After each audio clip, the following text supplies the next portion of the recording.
অন্তর্বর্তী সরকারের উপদেষ্টা পরিষদের সভা নভেম্বরেই শেষ হয়ে যাবে বলে জানিয়েছেন তথ্য উপদেষ্টা মাহফুজ আলম। রাজধানীর সেগুনবাগিচায় ডিআরইউ মিলনায়তনে আয়োজিত মিট দ্য রিপোর্টার্স অনুষ্ঠানে তিনি কথা জানান। অনুষ্ঠানে তথ্য মন্ত্রণালয়ের সংস্কার বাস্তবায়নের অগ্রগতি তুলে ধরে তথ্য উপদেষ্টা জানান, গণমাধ্যম সংস্কার কমিশনের 23টি প্রস্তাবের মধ্যে 13টি বাস্তবায়নের উদ্যোগ নিয়েছে মন্ত্রণালয়, যেগুলো এই সরকারের মেয়াদের মধ্যেই সম্পন্ন করা সম্ভব।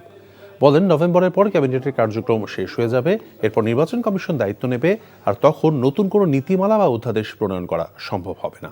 অনুষ্ঠানে প্রধান উপদেষ্টা প্রেস সচিব শফিকুল আলমও উপস্থিত ছিলেন।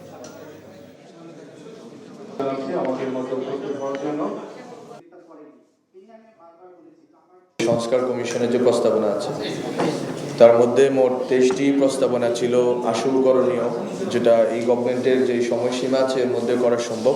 যে জিনিসগুলো করা হবে সেটা ক্যাবিনেটেই করতে হবে, অথবা নীতিমালা বা অধ্যাদেশ প্রণয়ন করে করতে হবে। যেই সব জিনিসগুলো সেটা আমরা নভেম্বরের পরে আর করতে পারবো না, কারণ নভেম্বরেই হয়তো ক্যাবিনেট ক্লোজড হয়ে যাবে।